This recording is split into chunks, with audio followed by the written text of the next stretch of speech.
Nós festa do fim de semana.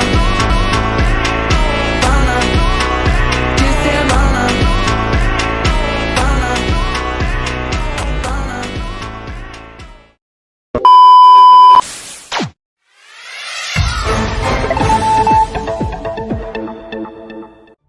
Salam sejahtera kepada semua. Hari ini kami akan membentangkan tajuk pendidikan berkualiti.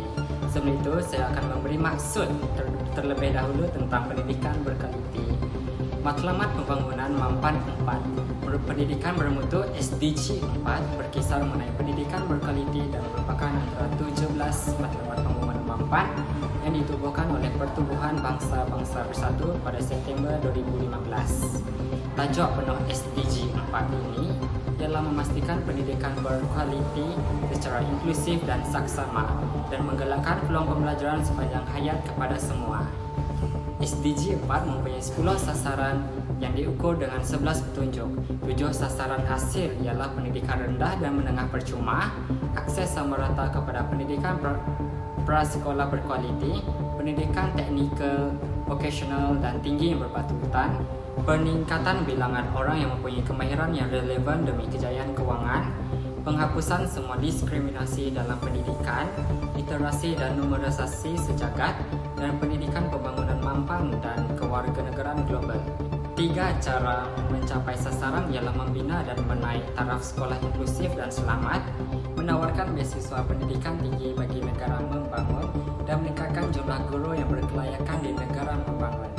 SDG 4 bertujuan untuk menyediakan kanak-kanak dan golongan muda akses yang berkualiti dan mudah kepada pendidikan serta peluang pembelajaran yang lain.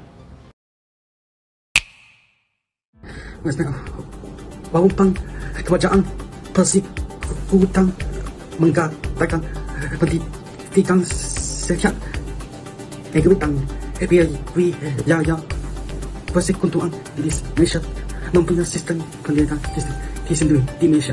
Pendidikan memenuhi berbagai perbedaan pola pendidikan rendah, pendidikan menengah pendidikan tersebut dan pendidikan tinggi. Anda boleh memilih antara sekolah kerajaan di mana pendidikan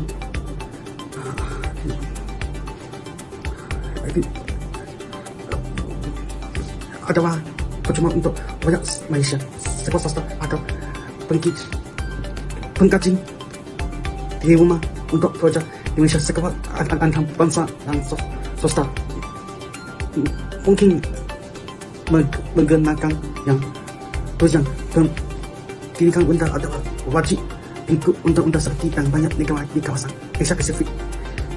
Terdapat uji standard Malaysia mempunyai Francis University, Terbang College University, swasta naik di kampus Kawangan di University Asintang for college swasta as English. Please, education in Malaysia is not just a fundamental initiative, but the government has long organized that the development of a skill and knowledgeable profession is key to country progress. Such significant investment have been made to improve access, equity in Sistem pendidikan di Malaysia mempunyai beberapa kelebihan yang menjadikannya pilihan menarik bagi pelajar dalam dan luar negara. Berikut adalah kelebihan sistem pendidikan di Malaysia. Pertama, pendidikan percuma dari sekolah rendah sehingga sekolah menengah. Pendidikan di Malaysia adalah percuma di sekolah kerajaan dari peringkat rendah sehingga menengah bagi memastikan akses pendidikan yang luas kepada pelajar tanpa mengira latar belakang sosioekonomi. Ini mengurangkan beban kewangan ke atas keluarga yang serba kekurangan dan tidak mampu membiayai iuran sekolah anak-anak. Dengan ini, kadar pendaftaran sekolah semakin meningkat serta ibu bapa tidak berputus asa untuk menyekolahkan anak mereka. Kedua, kemudahan dan infrastruktur yang baik. Banyak sekolah di Malaysia, terutamanya di kawasan bandar, mempunyai kemudahan infrastruktur yang disediakan seperti mamang sains, perpustakaan, dan kemudahan sukan. Ini menyediakan persekitaran pembelajaran yang kondusif. Ia bukan sahaja menyokong aktiviti pengajaran dan pembelajaran, malah turut mempengaruhi perkembangan holistik pelajar. Ketiga, kepelbagaian budaya dan bahasa. Malaysia merupakan negara yang pelbagai budaya dan bahasa. Sistem pendidikannya mencerminkan kepelbagaian ini. Pelajar berpeluang untuk belajar dalam persekitaran yang berbagai budaya dan berinteraksi dengan individu daripada berbagai latar belakang. Ini dapat meningkatkan kemahiran komunikasi dan pemahaman budaya. Akhir sekali, menyediakan bantuan kewangan untuk pelajar. Bantuan seperti beasiswa dan pinjaman pendidikan disediakan oleh kerajaan untuk pelajar melanjutkan pelajaran ke peringkat tinggi seperti Malaysia International Scholarship. Ini juga dapat meringankan beban perbelanjaan dan pelajar yang kurang berkemampuan mendapat peluang untuk belajar. Seterusnya, saya akan membahaskan tentang kekurangan sistem pendidikan di Malaysia. Sistem pendidikan di Malaysia mempunyai banyak kekuatan, namun masih wujud beberapa kekurangan yang perlu diberi perhatian serius. Antara isu utama adalah pendekatan yang terlalu fokus kepada pencapaian peperiksaan. Pelajar sering diasuh untuk menghafal dan mendapat keputusan yang cemerlang tanpa memberi tumpuan yang seimbang kepada pembangunan sosial, kreativiti serta kemahiran berfikir secara kritis dan analitikal. Pendekatan ini secara tidak langsung menyekat potensi pelajar untuk berkembang secara menyeluruh selari dengan keperluan dunia masa kini yang menuntut kemahiran insania dan inovatif. Selain itu juga, jurang pendidikan antara kawasan bandar dengan luar bandar masih ketara. Sekolah di kawasan luar bandar lazimnya menghadapi kekurangan dari segi infrastruktur, kemudahan pembelajaran dan pengajaran, serta akses kepada tenaga pelajaran yang berkenaan. Hal ini menyukarkan pelajar luar bandar untuk bersaing secara adil dengan rakan sebaya mereka di bandar. Dalam masa yang sama, sistem pendidikan di Malaysia juga kurang memberikan penekanan kepada pendidikan teknikal dan vokasional. Sedangkan bidang ini berpotensi besar dalam menyumbang kepada pembangunan ekonomi serta memberi peluang pekerjaan kepada pelajar yang lebih cenderung kepada kemahiran praktikal. Tambahan lagi, perubahan berdasarkan pendidikan yang terlalu kurang menjadi satu kekangan dalam usaha memperkukuhkan sistem yang sedia ada.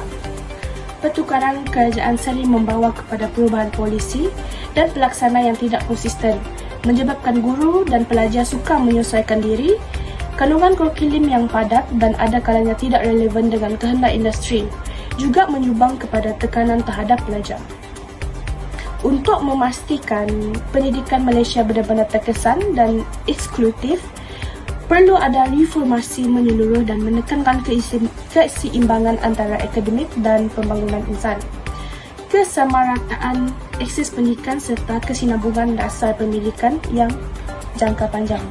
Dari topik ini, saya dapat belajar bahawa kualiti pendidikan yang cemerlang bermula dengan kita sendiri sebagai pelajar, yang bukan hanya tentang skor peperiksaan atau kedudukan sekolah, tetapi juga bagaimana kita membentuk individu yang mampu berfikir secara kritis dan berempati.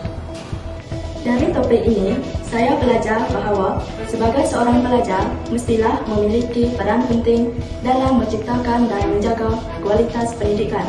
Bagi saya, lingkungan belajar yang aman, nyaman dan saling menyokong sangat penting. Setiap orang tanpa memandang latar belakang sosial, ekonomi atau disabilitas harus memiliki kesempatan yang sama untuk mendapatkan pendidikan berkualitas. Refleksi saya juga terhadap pendidikan berkualiti menunjukkan betapa pentingnya usaha berterusan bagi mencapai kecemerlangan akademik dan pribadi. Pendidikan berkualiti merupakan kunci kejayaan individu dan negara, dan saya bertekad untuk terus berusaha tanpa menyerah supaya saya menjadi seorang yang berjaya pada masa depan. Self-reflection. Bagi saya, melalui perbincangan mengenai kualiti pendidikan dan isu dalam sistem pendidikan di Malaysia, saya mulai melihat pendidikan bukan bukan sekadar proses memperoleh sijil atau lulus peperiksaan, tetapi sebagai asas kepada pembentukan jati diri, pemikiran yang matang dan semangat virtuosisme yang tinggi. Saya menyadari bahawa sistem pendidikan yang berkualiti bukan sahaja melahirkan individu yang cemerlang dari segi akademik, tetapi juga membina warga yang beretika dan bertanggungjawab dan berperanan aktif dalam masyarakat. Dalam konteks pengajian Malaysia, saya semakin memahami bagaimana sistem pendidikan memainkan peranan besar dalam pembinaan negara bangsa dan perpaduan kaum. Melihat kepada cabaran yang wujud seperti ketidakseimbangan akses pendidikan, ketumpuan terhadap peperiksaan dan perubahan besar yang kerap, saya mula mempersoalkan bagaimana sistem ini memberi kesan kepada pelajar seperti saya. Saya sendiri pernah berasa terbeban dengan sistem yang menuntut pencapaian tinggi tetapi kurang memberikan ruang untuk meneraki kreativiti atau menyuarakan pendapat. Dalam masa yang sama, saya juga menyedari bahawa banyak pelajar lain, khususnya di kawasan luar bandar, menghadapi kesukaran yang jauh lebih besar. Ini saya mengajar untuk lebih bersyukur, prihatin dan memahami kepentingan keadilan dalam pendidikan. Alright, I think I can go with this paper. Malaysia skills. What I want is history. The more interesting topic is history. History of Malaysia in this class.